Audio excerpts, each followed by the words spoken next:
Finanças do Estado, desafios de campanha e alianças eleitorais. O mundo político recebe hoje mais um pré-candidato ao governo de Minas. Nosso convidado é o ex-prefeito de Belo Horizonte, Márcio Lacerda, que representa o PSB na disputa. Bem-vindo, prefeito. Obrigado, Vivian.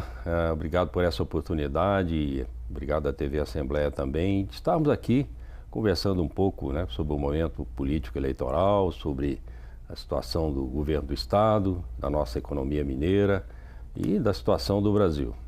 O senhor já tem até agora apoio do PDT e do PROS, isso já foi anunciado oficialmente. Em que pé estão conversas com outros partidos? Que partidos o senhor tem conduzido negociações visando alianças? Porque nós sabemos que as alianças elas são muito importantes do ponto de vista de espaço, de espaço na TV, no rádio, nas campanhas que vão ao ar para o eleitor. Você tem toda a razão. Alianças eleitorais partidárias são importantes por tempo de televisão e também pela capilaridade que os partidos têm em todo o estado, esse nosso imenso estado de Minas Gerais, principalmente as cidades menores, abaixo de 20 mil habitantes. É fundamental ter esse apoiamento partidário de lideranças locais. Você citou, nós temos o PDT e o PROS que já anunciaram esse apoio e temos conversas com diversos outros partidos menores, pelo menos um deles já bem fechado, mas não estamos anunciando ainda. E, o senhor ainda não está dizendo qual é o partido? Ainda não.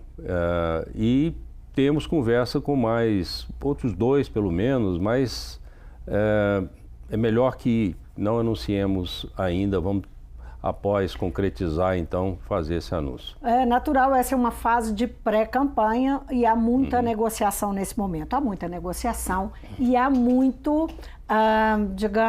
muito boato, muitos rumores sobre como, se a candidatura é para valer, se não é, como é que vai ser conduzida, se há possibilidade de fusão com outra candidatura. Então, eu vou aqui questionar algumas coisas para o senhor, com algumas perguntas que certamente o senhor já deve ter ouvido ou não, mas vamos lá. O senhor confirmou a negociação de uma aliança entre o PT e o PSB no Congresso dos Municípios. O senhor falou que isso realmente está ocorrendo, que há uma tentativa do PT de atrair o PSB para ter um vice na chapa do partido em nível nacional. Como é que isso afeta a sua campanha aqui? Qual que é a perspectiva de o senhor ter, por exemplo, que retirar a candidatura para atender uma aliança nacional? Bem, em relação a possíveis alianças nacionais do PSB, o que existe mais concreto é uma conversa, já tem um mês mais ou menos, com o PDT, onde Ciro Gomes é o pré-candidato à presidência da República, e o PSB. E nessa negociação, a própria direção do PSB colocou meu nome como possível ocupante da vaga de candidato à vice-presidência na chapa com Ciro Gomes. E como é que o senhor se sente em relação a essa ideia? Eu não tive nenhuma participação nessa negociação, estava inclusive no exterior naquela semana. E, posteriormente, o PT entrou, digamos, em campo, tentando atrair o PSB para uma aliança nacional. E eu não tenho, informação concreta de nenhuma reunião, digamos, mais objetiva entre as duas direções. Foi muita especulação pela imprensa, inclusive o PT externando o desejo de que isso acontecesse. Eu não acredito nessa possibilidade de uma união PT, PSB, numa candidatura a presidente. Eu não acredito, não vejo clima no PSB para isso. Mesmo sendo o PSB historicamente aliado do PT? Na realidade, desde 2014, quando o Eduardo Campos foi candidato a presidente, houve um afastamento, digamos assim, e o PSB cresceu muito nos últimos anos, tem uma identidade própria, uma visão de socialismo democrático, que respeite o empreendedorismo, respeite o empreendedor, acredite no capitalismo sadio para melhorar as condições de vida da população, gerar mais e mais emprego. Então, tem um caminho próprio. O Eduardo Campos fez um belo trabalho em Pernambuco com essa linha e que nós procuramos também na nossa gestão de 8 anos à frente da Prefeitura, procurar, né, dar condições de criar um ambiente mais favorável aos negócios e também usar o máximo possível de esforço para melhorar a vida das pessoas. Mas então, essa identidade com o PT, ela já não existe mais, até onde eu posso avaliar. Quer dizer, em política tudo é muito fluido, mas não acredito nessa possibilidade. Senhor, em relação a essas possibilidades de ter que abrir mão de uma candidatura para o governo do Estado para atender o interesse nacional. Eu sei que no caso do Ciro Gomes, o senhor tem uma relação com ele, já trabalhou com ele, talvez seja um pouco diferente, mas nos dois casos seriam para compor nacionalmente e abrir mão da disputa ao governo do Estado aqui. Como é que o senhor se sente em relação a isso? Como é que o senhor, qual que é a sua posição pessoal? Bom, há muita especulação sobre isso, né? Muita, vamos dizer, muita especulação, efetivamente, muito boato. E o que eu tenho de concreto e no projeto no qual eu estou trabalhando duramente, muito focado, é a minha candidatura ao governo do Estado. Então, a decisão de fazer aliança nacional e de ter um candidato à vice-presidência é do partido, eu sou apenas uma voz a mais no contexto lá. O que eu tenho concretamente é um compromisso com os nossos aliados aqui, com os companheiros, com os formadores de opinião que nos apoiam, no sentido de, caso isso venha a acontecer, eu acho que a possibilidade é remota. Nos dois casos? Tanto numa aliança com o PT quanto com o PDT? Eu acho que no caso do PT não vai acontecer. Eu acho que ela não, de fato, não existe essa possibilidade. Remoto, o senhor está falando do PDT, então, da aliança com o PDT ser vice na chapa com Ciro Gomes. Eu acho que essa possibilidade hoje é um tanto remota, porque existe um grupo forte no PSB que defende a neutralidade para facilitar, inclusive, as alianças regionais.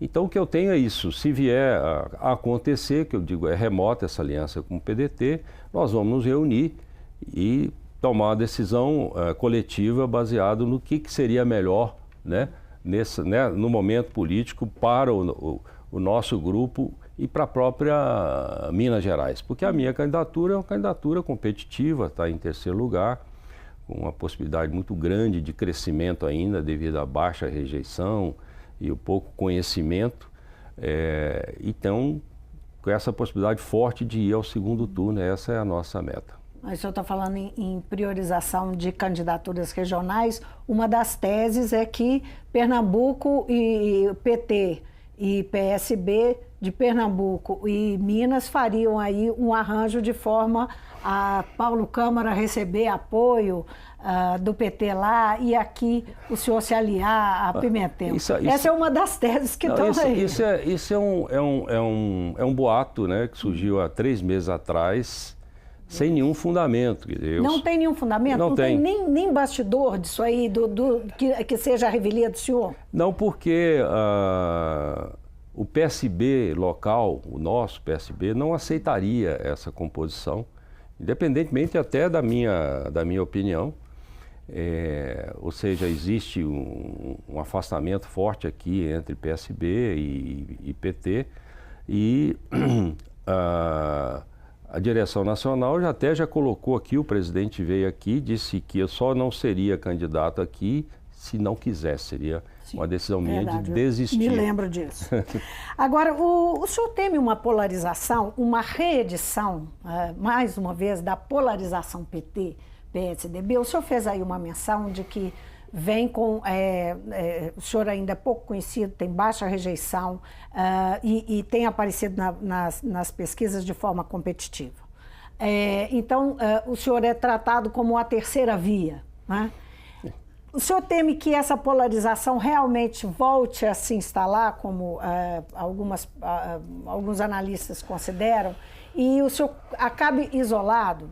Olha, eu penso que qualquer candidato competitivo de terceira via teria chance de chegar no segundo turno hoje. Eu acho que a população está um tanto cansada dessa polarização. Essa polarização, inclusive, que nasceu em São Paulo, né, de uma forma artificial entre PT e PSDB, e que houve uma tentativa aqui na minha primeira eleição, né, de uma convergência que até deu certo, tivemos juntos muito bem no meu 2008. Primeiro mandato. Essa polarização, inclusive, prejudicou Minas Gerais nos últimos 20 anos, né, com PT lá e PSDB no governo aqui, mais recentemente PT aqui, PMDB lá. Isso tem prejudicado Minas Gerais. É inclusive uma das causas de Minas Gerais ter perdido a sua importância política no cenário nacional. Ou seja, Minas Gerais deixou de ser o grande árbitro, o grande instrumento de conciliação, de projeto nacional, para ficar reduzido à disputa meramente política de construção de candidaturas. E hoje nós não temos ministro já há muito tempo. Então a população cansou disso, isso não é bom para a economia mineira, o empresariado não quer mais isso, quer um Estado que colabore mais com o governo federal, qualquer que seja o governo. E nós precisamos recuperar a perda, não só de influência política, mas a perda de importância econômica no Brasil. Minas está em decadência já desde o plano real, em termos do crescimento do seu PIB em relação ao crescimento do PIB nacional. O senhor está falando aí de economia, então vamos entrar nessa questão que talvez seja a principal pauta, né? Muito provavelmente será a principal discussão dessas eleições para o governo do Estado. Quando o governador Fernando Pimentel assumiu, foi feita uma auditoria e apresentado um déficit no Estado de 7,2 bilhões identificados, né, tecnicamente, e colocado na conta do governo anterior, dos governos tucanos, né? Do governo tucano que vinha antes, que inclusive foi só no último ano que não, nos últimos meses, mas era o governo de Antônio Anastasia, que agora é o pré-candidato do PSDB. Durante esse tempo todo de governo, houve uma persistente crise, né? O governo foi ficando numa situação financeira cada vez mais grave. Como que o senhor pretende, como é que o senhor enxerga essa situação financeira, especificamente do Estado, e como é que o senhor pretende enfrentar? Bem, Vivian, é verdade, o governo anterior, no balanço, inclusive já auditado pelo Tribunal de Contas do Estado, registrou um déficit orçamentário de mais ou menos 2 bilhões de reais. O déficit orçamentário, ou seja, aquilo registrado como o que se gastou e o que se assumiu de dívida em relação às receitas, ele acaba se projetando num déficit financeiro maior. Então, quando o governo atual diz que encontrou um déficit de 7 bilhões, certamente foi o déficit financeiro, ou seja, o que tinha de contas a pagar e o que tinha de dinheiro no caixa. O déficit orçamentário foi de 2 bilhões de reais. Assim como o governo atual, no ano passado, registrou um déficit orçamentário de 10 bilhões de reais e um déficit financeiro entre o que tinha a pagar 22 bilhões e o que tinha em caixa, mais ou menos 7, um déficit financeiro de 15. Então há essa diferença. Então o governo anterior fala, eu deixei um déficit de 2, o outro fala, não, o déficit é de 7. É porque um é econômico, orçamentário, e o outro financeiro, né? A verdade é que além da economia mineira vir registrando resultados abaixo, na média, abaixo da economia nacional desde 95 a 2017, 23 anos, a economia brasileira cresceu em média cada ano 2,4, a economia mineira 2,1, né, e a mundial 3,8. O Brasil menos que o mundo e Minas Gerais menos que o Brasil. Isso tem a ver com a nossa desindustrialização e dependência de commodities? É verdade. E isso se refletiu, eu vou comentar um pouco, isso se refletiu, né, na arrecadação do Estado. O déficit orçamentário mais recente, ele vem desde 2012. Então, o governo anterior, Anastasia Alberto Pinto Coelho, em 2012, 13 e 14, registrou déficit orçamentário mais ou menos um total de 5 bilhões de reais. Então, esse governo, de fato, assumiu uma situação difícil, com queda de arrecadação nos últimos 2 anos também, e um endividamento crescente. O governo anterior tomou realmente muitos empréstimos. O que foi feito de errado para não corrigir essa rota? A grande questão é que de 2011 a 2017, a folha de pagamento, o custo de pessoal cresceu 55% e a arrecadação cresceu 21%, né? O déficit da Previdência no ano passado, estadual, foi de 16 bilhões de reais e tinha sido de 7,5 em 2014, então dobrou praticamente em 4 anos. Então a solução seria por aí? Olha, então você resolver a questão pela Previdência? Você tem a soma do custo pessoal com o custeio da máquina supera a arrecadação. Então, quando o governo diz que está investindo alguma coisa ou está pagando dívida com o governo federal, mais ou menos 2, 3 bilhões por ano, em média 3,5, por quê? Porque está atrasando salários, atrasando fornecedores. A grande questão é que o governo atual permitiu que se agravasse muito. Então eu falei de 5 bilhões de déficit no governo anterior e 30 bilhões de déficit nesse governo, incluindo já o resultado projetado de 2018. Ou seja, criamos um monstro, né?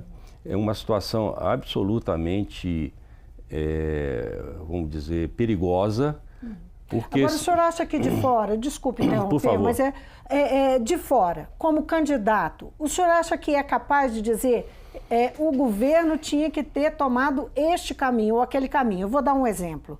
Quando a renegociação da dívida foi proposta pelo governo federal, o governo federal propôs que o Estado, propôs não só Minas Gerais, mas propôs que houvesse uma mudança na alíquota da Previdência, que fosse feita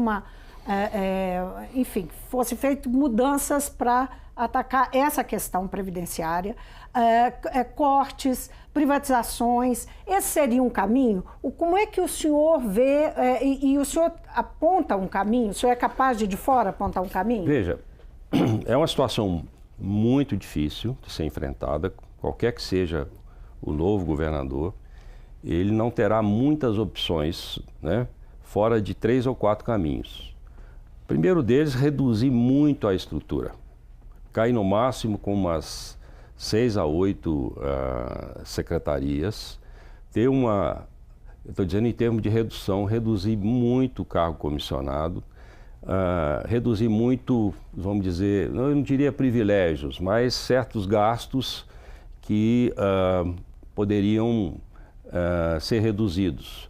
O problema é que o buraco ficou tão grande que medidas apenas cosméticas não vão resolver. Então, vou te dar um exemplo claro. A folha de pagamento dos ativos hoje já atingiu 49% da receita corrente líquida, que é o limite máximo. Passando disso, tem que demitir pessoal concursado, o que seria muito, muito difícil, muito grave, porque a maioria é policial, professores, etc. A conta de aposentadoria, ela não tem como ser reduzida naquilo que já é direito adquirido, teria que ser para os entrantes, os novos entrantes no serviço público. Se tivesse sido aprovada a reforma da Previdência em Brasília, do jeito que ela foi proposta lá no início, cada estado ou município teria até 6 meses para aprovar a sua, se não fizesse nada, valeriam aqueles princípios para cá, mas também não foi votado. Você falou do governo federal. De fato, no ano passado se aprovou uma lei de ajuste fiscal de estados ou municípios sem dificuldades, que o Rio de Janeiro já aderiu, o Rio Grande do Sul está aderindo, e o nosso governo não quis sequer discutir.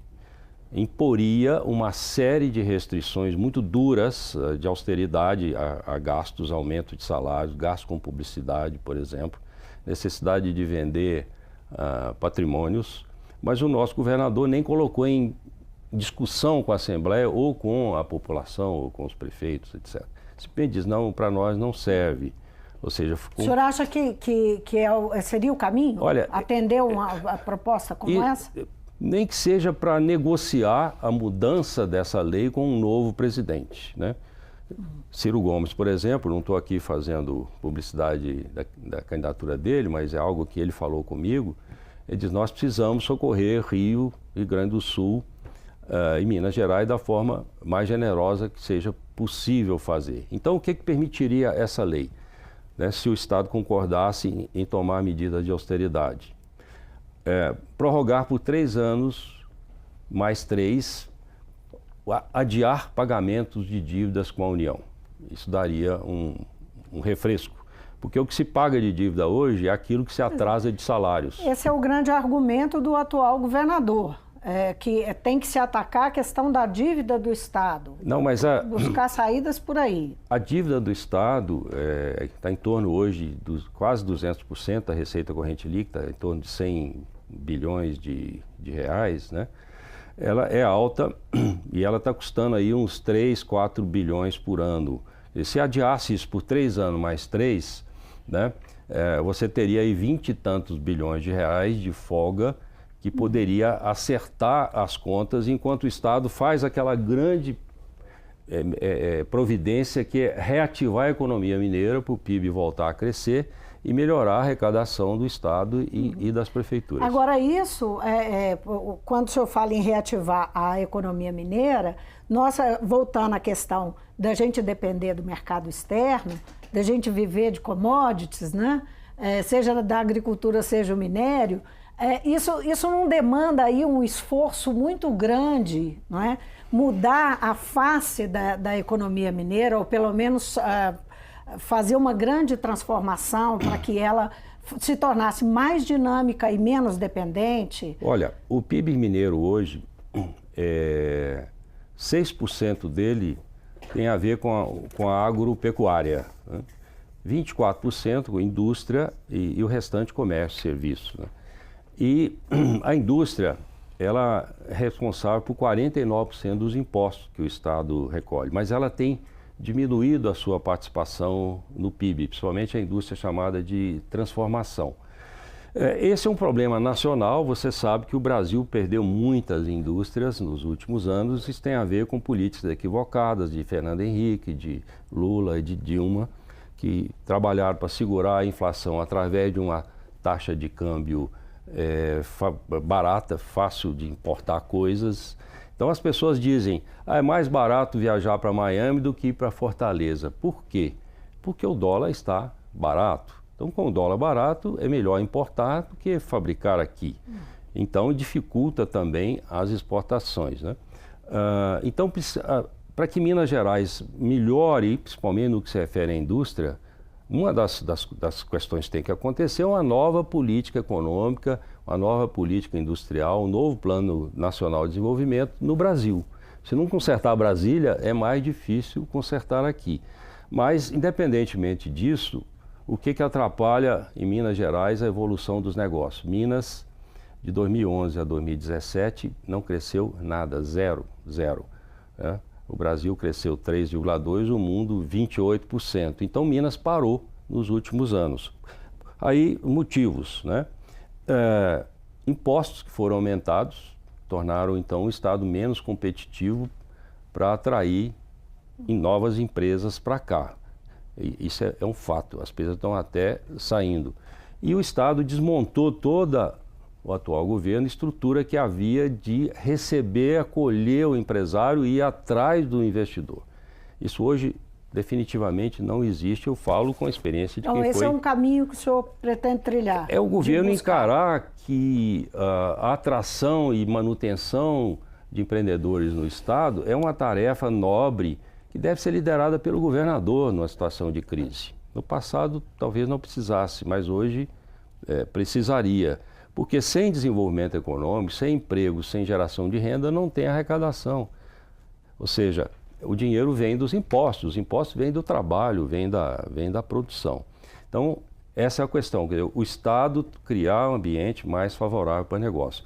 Reduzir impostos gradativamente, de forma negociada com cada setor, para aumentar a produtividade até a própria arrecadação. Prefeito, o senhor é um homem rico, não é? E mais ou menos. Vai fazer vai fazer uma campanha eleitoral agora no momento em que foi permitido, e por uma decisão do TSE, os candidatos vão poder usar patrimônio pessoal para pagar campanha. O senhor vai usar? Olha, eu não estou disposto a comprar mandato, né? Então é uma questão de princípio. Eu acho que a minha candidatura ela é viável, né? Ela, como você comentou, tem uma rejeição muito baixa, eu sou pouco ainda conhecido, os demais candidatos competitivos têm uma rejeição muito alta e são muito conhecidos. E aonde eu sou bem conhecido, aqui é a região metropolitana, eu tenho a maior votação entre os primeiros colocados e, portanto, é uma candidatura viável e tem que ser uma campanha modesta. Tem que ser uma campanha modesta.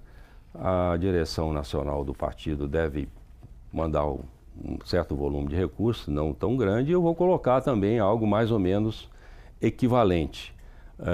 Não tanto quanto gastei nas minhas campanhas para prefeito.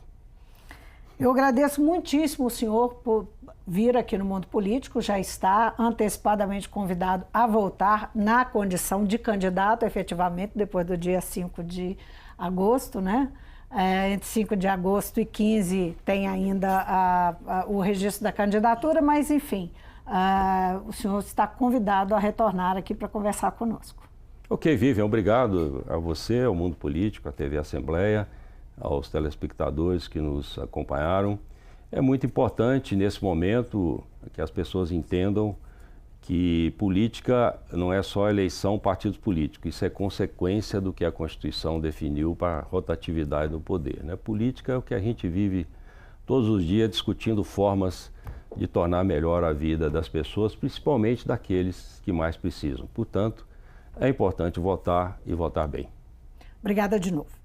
Eu conversei com o pré-candidato ao governo de Minas e ex-prefeito de BH, Márcio Lacerda, que é do PSB. Essa entrevista faz parte da cobertura da TV, é a TV Assembleia nas eleições com todas as vozes. O Mundo Político fica por aqui. Obrigada por nos acompanhar e até o próximo programa.